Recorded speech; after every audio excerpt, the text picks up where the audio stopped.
Hello सबैलाई आज चाहिँ म लेजी डिनर अर्थात् अल्छी लागेको बेला भात दाल तरकारी नबनाएर मिठो र सजिलो चिकन मिन्स पुलाउ बनाउन लाग्दैछु।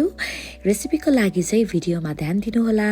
आज यसो हामी भात लभरहरू चाहिँ भातको नाममा केही गुणगान गाइदिउँ न त। मलाई चाहिँ भात एकदमै मनपर्छ र दिनकै भात खान्छु पनि। तपाईहरू नि म जस्तै भात कुमारी र कुमार हुनुहुन्छ भने यसो कमेन्टमा हाजिरी दिनुहोला। यदि मलाई कसैले मर्नुभन्दा अगाडि के खानु मन छ भनेर सोध्यो भने मेरो उत्तर चाहिँ भात हुन्छ। मलाई भातकै दिदीबहिनीहरू जस्तो यो चिकन मिन्स पुलाउ, बिरयानी, भुटेको भात एकदमै मनपर्छ। आज यसो भातको नाममा एउटा कविता भन्छु ल।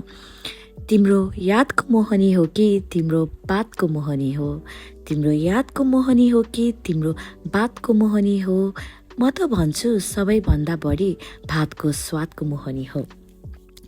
अहो गफ गर्दा गर्दै मेरो पुलाउ नि रेडी हुन लाग्यो। मैले चाहिँ यसमा 2 चम्चा घिउ नि हालेको छु। यसले झन् मिठो स्वाद दिन्छ। मैले आज घिउ नि साइडमा बनाइरहेको छु। घिउको रेसिपी म भोलि हाल्ने छु। यदि यस्तै रेसिपी र गफ सुन्न र हेर्न चाहनुहुन्छ भने कुकिङ कथालाई फलो र लाइक्स गर्नुहोला। मैले चाहिँ घरमै बनाएको मुलाको अचार, डल्ले खुर्सानी र काँक्रो लिएर खाँदैछु। तपाईहरू नि अल्छी लागेको बेलामा यसरी नै बनाएर खानुहोला। इन्जोय। अर्को भिडियोमा भेट्नेछु। धन्यवाद।